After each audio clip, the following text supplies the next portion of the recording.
আসসালামু আলাইকুম। আপনাদের সামনে যে গল্পটা নিয়ে আসছি, গল্পটির নাম হচ্ছে পরী বউ।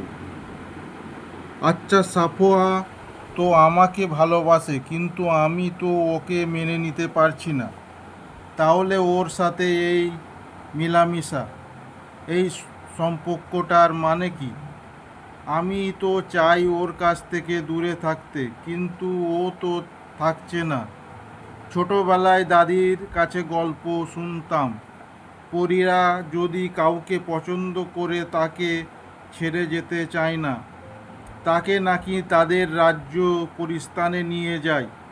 আবার অনেক নাকি অনেক বড় রকমের ক্ষতি করে দিয়ে যায় যখন তাকে না পায়। কিন্তু সাফার বিষয়টা ভিন্ন।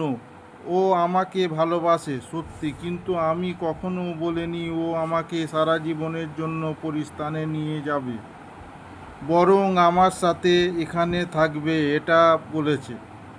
কখনো আমার ক্ষতি করার কথা চিন্তাও করেনি ও। হয়তো আমাকে সত্যি ভালোবাসে বলে, কিন্তু পরি আর মানুষ, এটা কিভাবে সম্ভব? হ্যাঁ, আমি ওকে ভালোবাসলাম, বিয়ে করলাম, তারপর ওকে আমার বাড়িতে নিয়ে গেলাম। তারপর যদি কখনো আব্বা, মা বা পরিবার অন্য কেউ বুঝতে পারে ও মানুষ নয় পরী, তাহলে তাহলে কি হবে? মানুষ হলে না হয় সবাইকে বুঝিয়ে বলতাম, এটা সময় মেনে নিত। আর এটাও না হয় সবার কাছ থেকে গোপন করে রাখলাম। তারপর একদিন, মা একদিন তো জেনে যাবে। আর জেনে না গেলেও টাইম একটা ভয় নিয়ে থাকতে হবে। না, এইভাবে হয় না। সাফাকে যে করেই হোক আমার জীবন থেকে সরাতে হবে, তাতে ওর জন্য ভালো আর আমার জন্যও। সাফা অনেক ভালো একটা মেয়ে, আমি চাই ও ওদের ভিতরে কাউকে বিয়ে করে সুখী হোক। তখন হঠাৎ রিফাতের কথা মনে পড়ল আমার। সেদিন কি যেন একটা বলেছিলাম আমাকে, বাট অতটা খেয়াল করে শুনিনি আমি। জিনকে নিয়ে কি যেন বলেছিল। ওর কাছ থেকে শোনার জন্য ফোনটা বের করলাম। তারপর রিফাতকে ফোন দিলাম। রিং হচ্ছে, বাট ধরেছে না। শালা ফোন রেখে কই গেল? এবার রিসিভ হলো। তারপর রিফাত বলল, কিরে সিয়াম, কি মন করে ফোন দিলি আজকে? শালা তোর কাছে কি কোনো ফোন দেয়া যাবে না নাকি? দিস না তো প্রয়োজন ছাড়া, এই জন্য বললাম। রিফাত, তুইও না? হাহা, সরি দোস্ত, মজা করলাম। এখন বল, কেমন আছিস? ভালোই। তোর কি অবস্থা? এই তো চলে যাচ্ছে একরকম। আচ্ছা রিফাত, তুই যে ওই দিন জেন নিয়ে কি যেন বলছিলিস আমাকে? জেন নিয়ে মানে?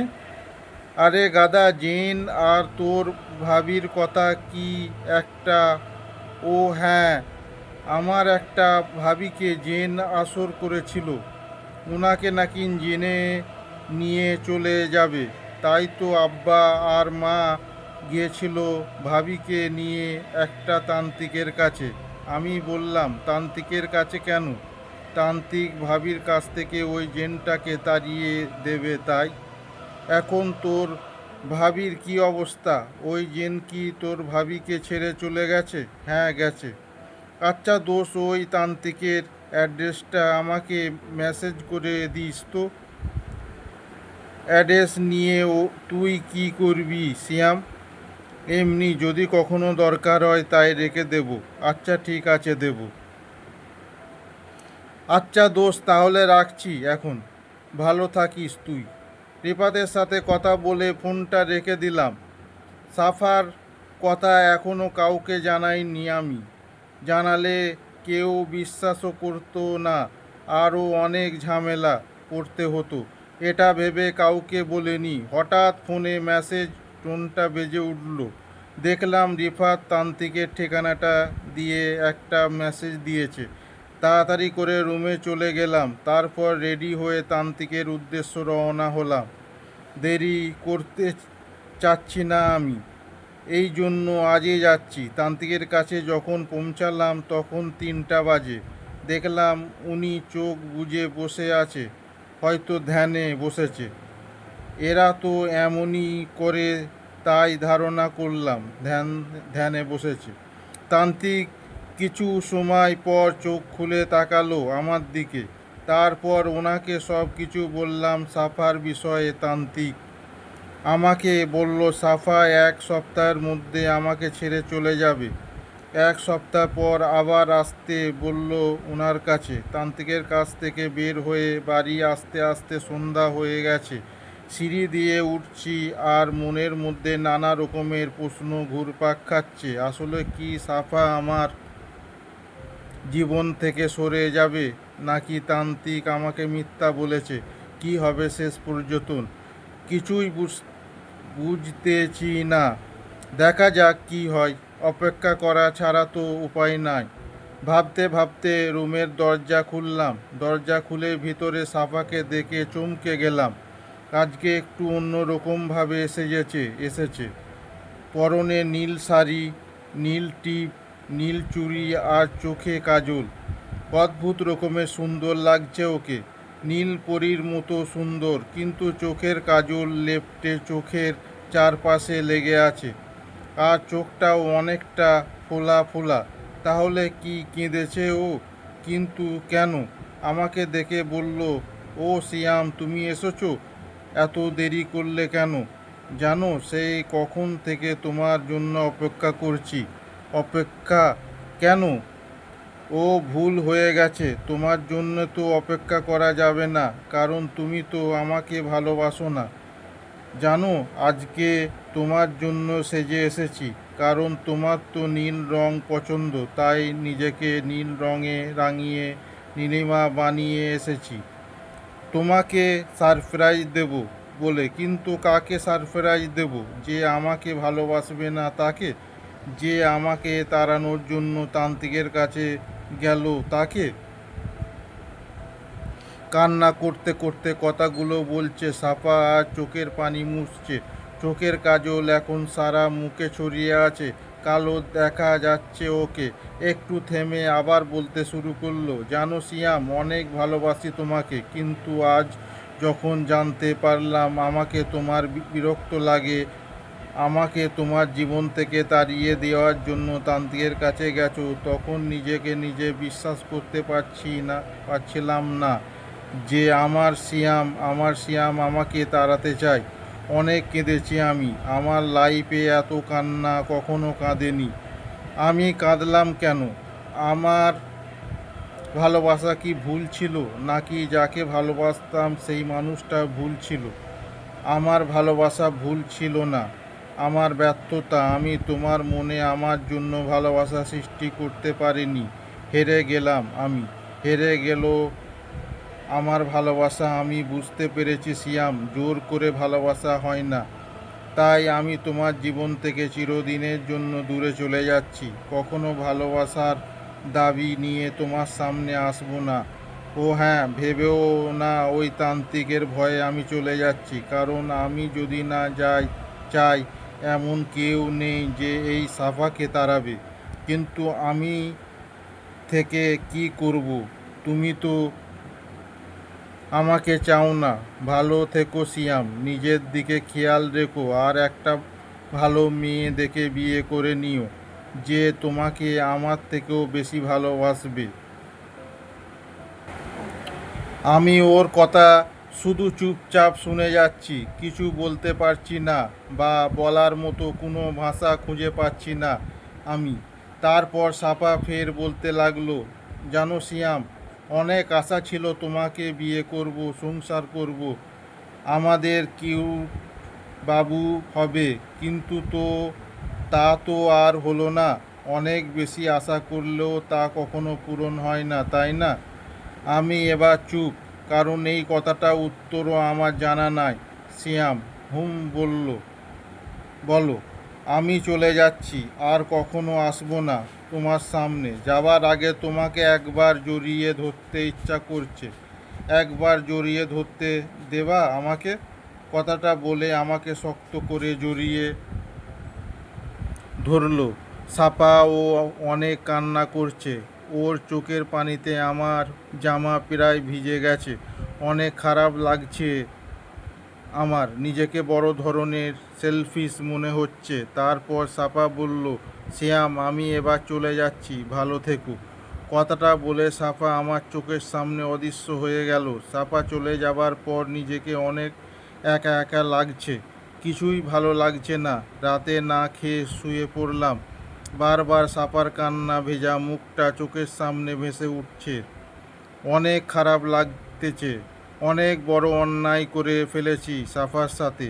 তাছাড়া কী বা করার ছিল আমার? সাফা চলে যাবার পর থেকেই ওর কথা বেশি বেশি মনে পড়ছে। রাতে ঘুমিয়ে অদ্ভুত একটা স্বপ্ন দেখলাম সাফা একটা কাকা মাঠের মধ্যে বসে আছে আর ফুঁপিয়ে ফুঁপিয়ে কান্না করতেছে। ওর হাতে দেখলাম লাল রক্তের মতো কি, মনে হচ্ছে রক্ত। একটু কাছে যেতেই পরিষ্কার দেখতে পেলাম ওর হাতে রক্ত, আর অন্য একটা হাতে ছুরির মতো কি যেন ধরে আছে। ওটা নিয়ে হয়তো হাত কেটেছে। আমি সাফাকে ডাকতে ডাকতে দৌড়ে গেলাম ওর কাছে, কিন্তু আমি পৌঁছাবার আগে কাঁদতে কাঁদতে ও চলে গেল। স্বপ্নটা দেখে আমি ধড়মড় করে বিছানায় উঠে বসলাম। এমন স্বপ্ন দেখলাম কেন? আমি তাহলে কি সাফা সত্যি সত্যি হাত কেটেছে ফেলেছে? নিজের উপরে অনেক রাগ হচ্ছে। কেন এমন করতে গেলাম ওর সাথে আমি? আবার শুয়ে পড়লাম। রাত এখন অনেক বাকি। কখন ঘুমিয়ে গেলাম টের পেলাম না। হঠাৎ মনে হলো কে যেন আমাকে ডাকছে, শ্যাম, ওঠো। এই শ্যাম, দেখো কত বেলা হয়ে গেছে। এত বেলা পর্যন্ত কেউ ঘুমায়? ওঠো তাড়াতাড়ি। আমি উঠে গেলাম, কিন্তু কাউকেও দেখলাম না। এমন করে কে ডাকছিল আমাকে? এমন করে তো সাফা ডাকতো আমাকে, কিন্তু ও তো চলে গেছে। তাহলে ডাকলো কে? নাকি আমার মনের ভুল? বুকের ভিতরে শূন্য শূন্য লাগছে এখন। সাফাকে হারিয়ে এখন আমি বুঝতে পারছি সাফা আমার কতটা ভালোবাসতো।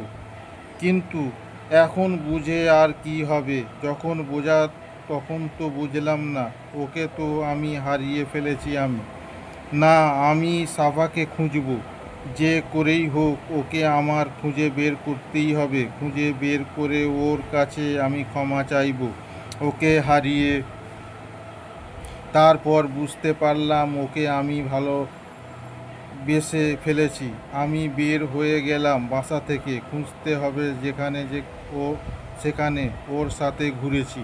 ও তো সেই সান বাঁধানো পুকুরটায়। এই তো এখন বসে সাফা আর আমি সেদিন রাতে বসেছিলাম। আর আজও ওর আমার থেকে কত দূরে। আমারই দোষে ও আজ চলে গেছে। ভেবেছিলাম হয়তো এখানে থেকে দেখতে পাবো, কিন্তু পেলাম না। অনেক ডাকাডাকি করলাম, তবুও সাফা এলো না। বসে থেকে থেকে উঠে চলে আসলাম। রাতে হালকা কিছু খেয়ে বেরিয়ে পড়লাম যেখানে অজ্ঞান হয়ে পড়েছিল সেখানে। কিন্তু ওখানে যেও নিরাশ হয়ে ফিরে আসতে হলো। সাফা হারিয়ে গেছে আমার জীবন থেকে। সত্যি সত্যি হারিয়ে গেছে। ঠিকই করেছে। আমার মতো একটা সেলফিশের সাথে ও কেন থাকবে, যে শুধু ওকে কষ্ট আর অবহেলা ছাড়া কিছুই দিতে পারেনি। বুক ফেটে কান্না চলে আসতেছে আমার। বারবার মনে হচ্ছে সাফা, তুমি ফিরে এসো। একটিবার আমার কাছে ফিরে এসো। আমি তোমাকে আর কখনো কোনো কষ্ট দেব না। ও আসবে না আর। আমার সাফা আর আসবে না। জানি না ও কেমন আছে। তখনই সেই তান্ত্রিকের কথা মনে পড়ল আমার। আমি দেরি না করে চলে গেলাম ওই তান্ত্রিকের কাছে। যে ওনাকে সব খুলে বললাম সাপাকে আবার আমার জীবনে ফিরিয়ে এনে দিতে। তান্ত্রিক বলল, এটা আমার পক্ষে আর সম্ভব না। আমি আর তাকে আনতে পারবো না। যদি ও নিজের ইচ্ছায় আসে তাহলে হবে, নয়তো আমার পক্ষে আর ফিরিয়ে আনা সম্ভব না। তান্ত্রিক ওখানে যে আশা নিয়ে গেলাম, ওনার কথা শুনে সে শেষ আশাটুকুও শেষ হয়ে গেল। সাপাকে ফিরে পাওয়ার আর কোনো চান্স নাই। আজ 1 সপ্তাহ ধরে ওকে খুঁজতে চলেছি, কিন্তু কোথাও পেলাম না। রাস্তা দিয়ে হাঁটছি আর সাফার কথা ভাবছি। কি ভাই, মরতে আমার রিকশার নিচে আসতেছেন কেন? রিকশার নিচে পড়ে তো মরতে পারবেন না, শুধু শুধু আমাকে মারবেন। মরার দরকার হলে বড় বড় গাড়ির আছে, বাস, ট্রাক, ট্রেন, ওইগুলোর নিচে পড়েন, খুবই সহজে মরতে পারবেন। যত সব পাগলার দল। রিকশাওয়ালা অনেকগুলো কথা বলল আমাকে। সাপার কথা ভাবতে ভাবতে ওর রিকশার নিচে পড়েছিলাম আমি, তাই এতগুলো কথা বলল। কিন্তু ওর কথাগুলোর দিকে কানও দিলাম না, নিজের মতো করেই হাঁটতে লাগলাম। হঠাৎ ওর একটা কথা আমার মনে ধরল, মরার জন্য বড় বড় গাড়ি আছে। হ্যাঁ, আমি মরব। সাপাকে যখন পেলাম না, এই জীবন রেখে কী লাভ? সাপার মতো করে কেউ আমাকে ভালোবাসবে না, আর সেই সাপাকে যখন আর পাবো না, তখন আমি মরব। আমি হাঁটতে লাগলাম ট্রেন রাস্তা ধরে। রাতের শেষ ট্রেনটা আসবে একটু পরে, আর এই শেষ ট্রেনের নিচেই পড়ে আমার জীবন শেষ হবে। মরার আগে যদি একবার সাফার কাছে ক্ষমা চাওয়ার সুযোগ পেতাম, তাহলে মরেও শান্তি পেতাম। সাফা হয়তো সারা জীবন আমাকে ভুল বুঝে যাবে। আমার জায়গায় যদি সাফা থাকতো, হয়তো আমিও করেছি ওর সাথে, ও নিজে তাই করতো। ও তো ট্রেন আসার শব্দ হচ্ছে, একটু পরেই এই পৃথিবীর মায়া কাটিয়ে অন্য জগতে চলে যেতে হবে। আচ্ছা, ওইখানে যে কি সাফা দেখা পাবো কখনো? কি জানি, হয়তো পাবো, হয়তো না। ট্রেন দেখা যাচ্ছে চলে এসেছে, আর হর্ন দিচ্ছে। ট্রেনে হয়তো আমাকে রাস্তা থেকে সরে যেতে বলছে, কিন্তু আমি তো সরে যাওয়ার জন্য দাঁড়াইনি। চোখ বন্ধ করে ফেললাম। ট্রেন আসতেছে, এসে গেছে প্রায়। তখনই মনে হলো কে যেন আমাকে ধরে টান দিল। চোখ খুলে দেখি সাপা দাঁড়িয়ে আমার সামনে, কাঁদছে ও। আমাকে বলল, কি করছিলে এটা? এখনই তো ট্রেনের নিচেই পড়ে মরে যেতে। যদি আমি ঠিক সময় মতো না আসতাম, তাহলে কি হতো বলো তো? কি আর হতো? ট্রেনটা আমায় চাপা দিয়ে চলে যেত। তোমাকে কষ্ট দেওয়ার শাস্তিটা তো পেতাম। চুপ, একদম চুপ। কে বলেছে তুমি আমাকে কষ্ট দিয়েছো? তুমি আমাকে কোনো কষ্ট দাওনি, বরং তুমি যা করেছো ঠিক করেছো। আমি তোমার জায়গায় থাকলে হয়তো একই কাজ করতাম। শুধু আমি না, প্রতিটি মানুষই এটা করবে। কোনো মানুষে চাইবে না তার জীবনে আমাদের মতো কেউ আসুক। আসলে আমার ভুল ছিল তোমাকে ভালোবাসা, আর তাই বলে তুমি এমন বাজে একটা কাজ করবে? কি করবে? তুমি চলে যাবার পর থেকে আমি কিছুতেই শান্তি পাচ্ছিলাম না। তুমি চলে যাবার পর আমি বুঝতে পারছি আমিও তোমাকে ভালোবেসে ফেলেছি, কিন্তু তখন বুঝতে পারিনি। বুঝলাম যখন তোমাকে হারালাম। জানো সাফা, এই 1 সপ্তাহ তোমাকে পাগলের মতো খুঁজেছি, কিন্তু পাইনি। যে জীবনে তুমি নাই, সে জীবন ও আমি চাই না। আর তাই আর তাই তুমি সুসাইড করতে চাইছিলে। তাহলে আমার শ্যামকে আমি কোথায় পেতাম? আমার ভালোবাসা হেরে যেত না? আমি সাফাকে জড়িয়ে ধরলাম, তারপর বললাম, আমাকে ছেড়ে আর যাবে না তো বলো? না, আমি শ্যাম পাখিকে ছেড়ে আমি কোথাও যাব না। আমি পাখি। শ্যাম, তুমি আমার পাখি। হি হি। এই সাফা, এবার চলো। কোথায় যাব এখন? এখন সোজা কাজী অফিসে যাব, তারপর বিয়ে করব। কিন্তু আমি তো পড়ি, তাতে কি? সবাই তো মানুষের বিষয়ে বিয়ের করে, আর আমি না হয় পরি বিয়ে করলাম, আর তাই তো তুমি হবে আমার পরি বউ, আর তাই তো তুমি হবে আমার সিয়াম পাখি। হি। আসসালামু আলাইকুম। এখন যে কাহিনিটা নিয়ে আপনাদের সামনে আসছি, পরীর ডানায় নিউটন। মৌসুমি উঠছে তো উঠছেই, উঠছে আর কথা বলছে। এই যে আমার এখন যেখানে দিয়ে যাচ্ছি, এর নিচে যে নদীটা দেখছো, এটা হচ্ছে পদ্মা নদী। পদ্মা নদীর নাম শুনেছো তো? হ্যাঁ, এটা তো সেই নদী যে নদীর উপকার সেতু নিয়ে অনেক ঘটনা ঘটেছে তোমাদের দেশে।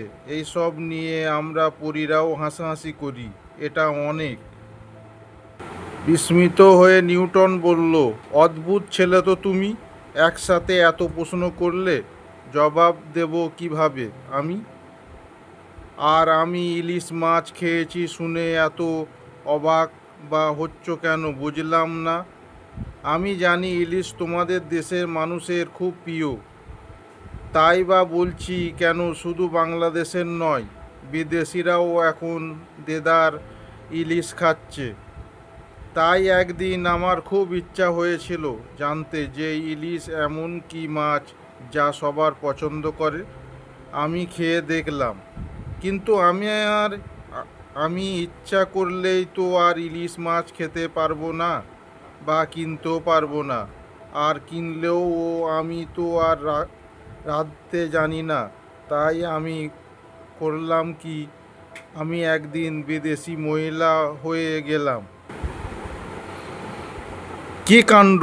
তুমি মানুষও হতে পারো? নিউটন বলল, পারবো না কেন? মানুষ, ভূত, পেতনি, মাছ, গাছ, পাখি সবই হতে পারি।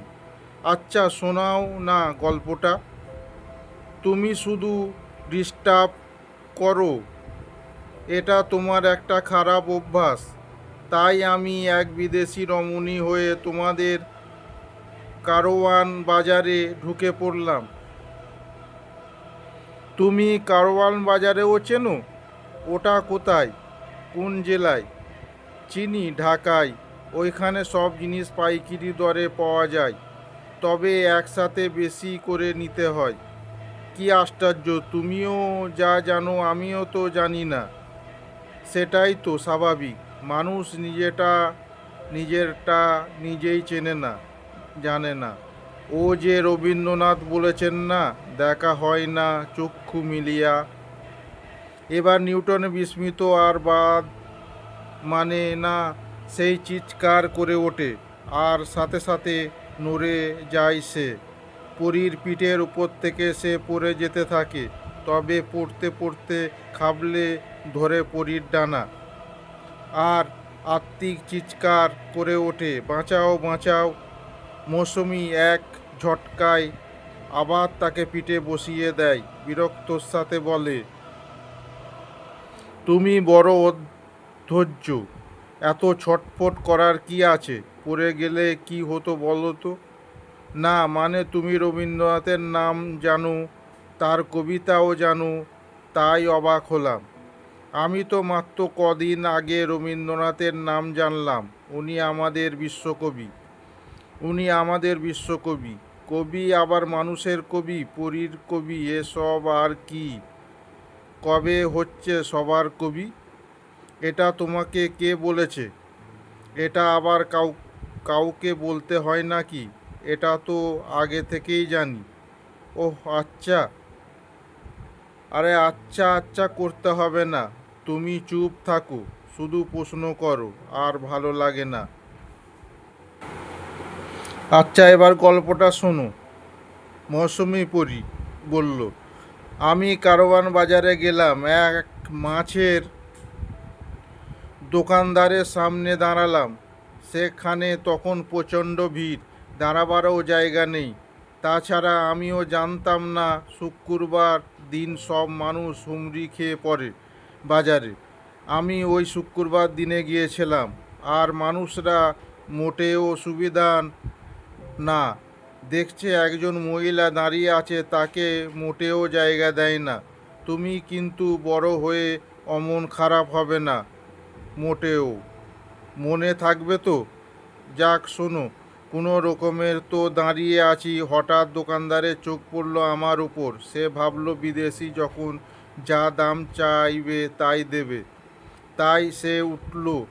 অন্য ক্রেতাদের রেখে সে আমার দিকে তাকালো। আমি ইলিশ দেখিয়ে বললাম, হাই ম্যাচ,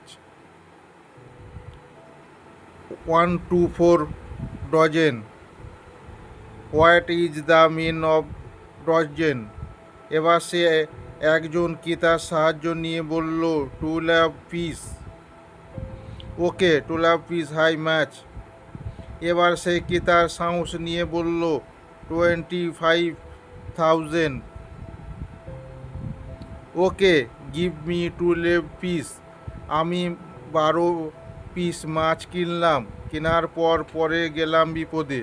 এ মাছ নিয়ে আমি এখন কি করব? মাছ কেনা তো আমার উদ্দেশ্য নয়, আমার উদ্দেশ্য তো মাছ খাওয়া। আর ওদিকে মাছ বিক্রি হওয়া মাত্রই দোকানদার আমাকে তার সামনে থেকে সরাবার জন্য ব্যস্ত হয়ে পড়েছিল। বলছিল, madam please take your fish and go. কিন্তু এই মাছ নিয়ে আমি কোথায় যাব? কাজেই আমি দোকানিকে ইশারায় বারবার ডাকতে লাগলাম, কিন্তু সে সেখান থেকে উঠতে চান না। ও যেন আমাকে চিনছেই না। সে শুধু বারবার বলছে, madam please go from here. আমি বললাম, প্লিজ হিয়ার মি। তখন সে আমার কাছে উঠে এলো। আমি তাকে নিয়ে এক পাশে দাঁড়ালাম। পরিষ্কার বাংলায় বলল, দেখো, যে মাছ আমি তোমার কাছ থেকে কিনছি তার সব কটা আমি তোমাকে দিয়ে দিলাম, নাও। তখন দোকানি হকচকিয়ে হয়ে গেল। সে পরীকে সন্দেহজনক কণ্ঠে বলল, কেন কেন, তুমি কি টাকা ফেরত চাও? সেটা কিন্তু দেয়া যাবে না। আমি কিন্তু মাছ তোমার কাছে বিক্রি করে দিয়েছি। বিক্রি করা মাছ আমি ফেরত নেই না। আর তুমি এখন বাংলায় কিভাবে কথা বলছো? একটু আগে তো ইংরাজিতে বলছিলে। পরি বলল, আমি খ্রিস্টান না, আমি সব ভাষাই জানি। আর আমি কিন্তু মাছ রান্না করতে জানি না। তবে তুমি যদি চাও তোমার বাড়িতে গিয়ে তোমার বউয়ের হাতের মাছ রান্না খেয়ে আসতে পারি। দোকানি বলল, আচ্ছা, আমি আমার ভাইকে বসিয়ে রেখে যাচ্ছি। পরে জানতে পেরেছিলাম ওর নাম রহমত। সে আমাকে তার বাড়িতে নিয়ে গেল। হ্যাঁ, তুমি দোকানির বাড়িতে গিয়েছিলে নিউটন? হ্যাঁ, তাতে কি হয়েছে? কিছু না। তার বাড়িতে দুটো রুম। আমি প্রথম রুমে বসলাম। 10-15 মিনিট পর রহমত হাতে 3টে প্লেট নিয়ে এলো। ভাবলাম রহমতের বউ রান্না করে ফেলেছে। আমার ধারণা ঠিক হলো। তারপর আমার খেতে বসলাম। খাওয়ার পর আমি একটু ঘুমিয়ে নিলাম। ঘুমের মধ্যে কখন যে আমার ডানা দুটো বের হয়ে গেছে বুঝতেই পারিনি। তাই আমি কাল বিলম্ব না করে জানালা দিয়ে বেরিয়ে পড়লাম।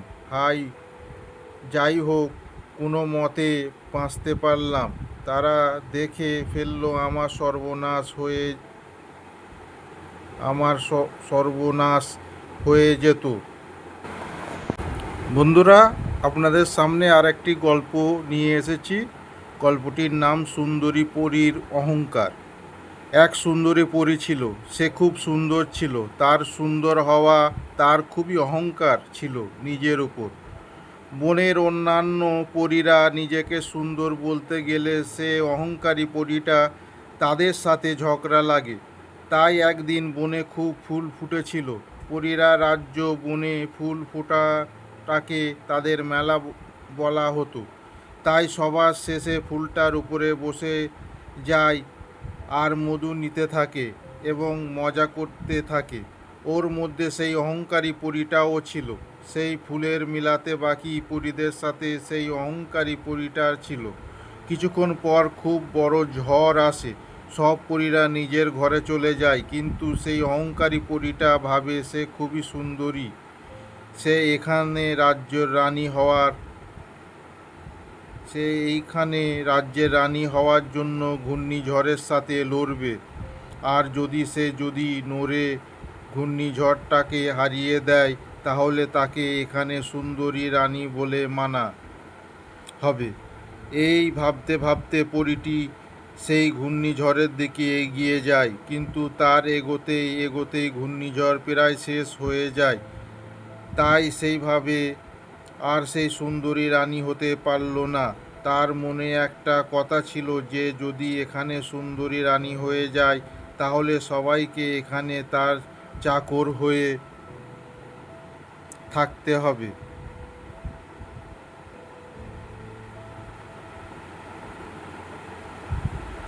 এই ভেবে এসে দুঃখ বোধ করে চলে যায়। একদিন একটা মানুষের বাচ্চা তাদের ফুলের মেলাটাকে ছিঁড়ে নিয়ে যেতে চাইছিল। তখন সবাই চাইতেও তুই মানুষ বাচ্চাকে আক্রমণ করতে পারল না। অন্যদিকে অহংকারী পরীটি ভাবে সে যদি এই বাচ্চাটাকে আক্রমণ করে হারিয়ে দেয়, তাহলে তাকে এখানকার সুন্দরী রানী বলে মানা হবে। তাই সে বাচ্চার দিকে যায়, বাচ্চাটি তাকে ধরে ফেলে। তখন অহংকারী পরীটা চাইলেও আর যেতে পারে না। অনেক চেষ্টার পর অহংকারী পরীটা তার হাত থেকে বেরোলে এবং তাকে খুব গালি দিল। কিন্তু পরীটা তো খুবই ছোট, আর মানুষের বাচ্চা খুবই বড়, তাই সে শুনতে পারল না সেই কি বলছিল। এইভাবে দিন যেতে থাকে, অহংকারী পরীটা অহংকারে বাড়তে থাকে।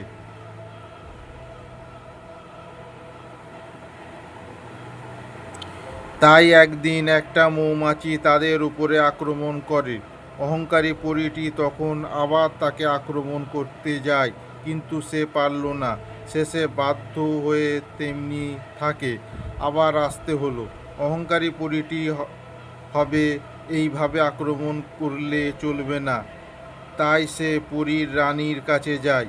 পরীর রানীকে বলে, মহারানী, আমি চাই আমি যদি কোনো শত্রুদের আমি মেরে ফেলি, তাহলে আমাকে এখানে সুন্দরী রানী বলে ঘোষণা করা হবে।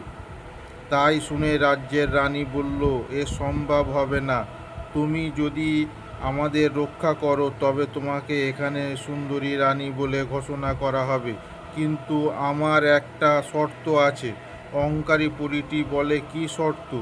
তখন রাজ্যের রানী বলে, সেই শর্তটা হলো তোমাকে তোমার অহংকার দূর করতে হবে।